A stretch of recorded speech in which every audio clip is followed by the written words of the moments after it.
दरम्यान महायुतीला त्यांनी अल्टिमेटम दिला आणि ते अचानक शरद पवारांच्या भेटीला गेले। बच्चू कडू खरंच महायुतीतनं महाविकास आघाडीत जात आहेत का अशी चर्चा रंगली आहे। आई बाबा होण्याचे स्वप्न अजून पूर्ण झाले नाहीत का? आई बाबा होण्याचे तुमचे स्वप्न पूर्ण करा अपोलो फर्टिलिटीद्वारे। मोफत सल्ल्यांसाठी कॉल करा 9953959370। या पार्श्वभूमीवर राजकीय नेत्यांनीही आपापली पक्षभूमिका सांभाळून सोयीच्या प्रतिक्रिया दिल्या आहेत। बघूया।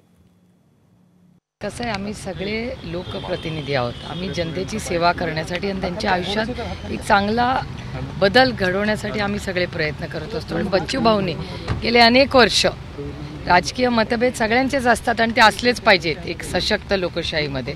त्यामुळे ते सातत्याने चांगलं काम करून महाराष्ट्राची सेवा करण्याचा एक अतिशय चांगला आणि उत्तम आणि प्रांजळ प्रयत्न ते करतात।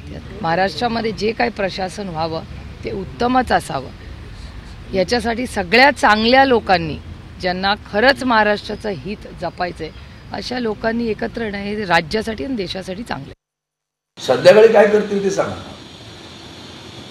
माननीय बच्चू कडू एक तडफदार आमदार आहेत, परंतु भूमिका कधीही ठाम नसते। सरकारवर ताशेरे मारत असताना अनेकदा बाहेर पडेल, आज जाईन बाहेर पडेल, पडत नाही बरं का।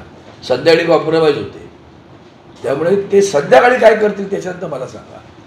एखादी ठाम भूमिका घेतली आणि ते उभे राहिले, राजकीय भूमिका म्हणतो, सामाजिक भूमिका त्यांच्या चांगल्या आहेत। अपंगांच्या वगैरे बाबतीत ते जे काही काम करत असतात, दिव्यांगांच्या बाबतीत ते अतिशय उल्लेखनीय आणि चांगलं आहे। पण राजकीय भूमिका त्यांनी घेतलेली मला दाखवा। आज जे काम शेतकऱ्यांसाठी एकनाथ शिंदेजी, देवेंद्रजी, अजितदादा पवारचं सरकार करत आहे, वर मोदीजींचं सरकार करत आहे। MS स्वामीनाथनच्या रिपोर्टच्या आधारावर MSP देत आहे, सन्मान निधी देत आहे, केंद्रही देत आहे, राज्यही देत आहे, युरिया देत आहे, पीक विमा कर्ज 1 रुपयामध्ये देत आहे। त्याचे निकष नियम बदलले आहेत। बच्चू कडूंनी याचा अभ्यास करावा आणि पवार साहेबांनी काय दिलं आहे याची माहिती घ्यावी। ABP माझा, उघडा डोळे बघा नीट।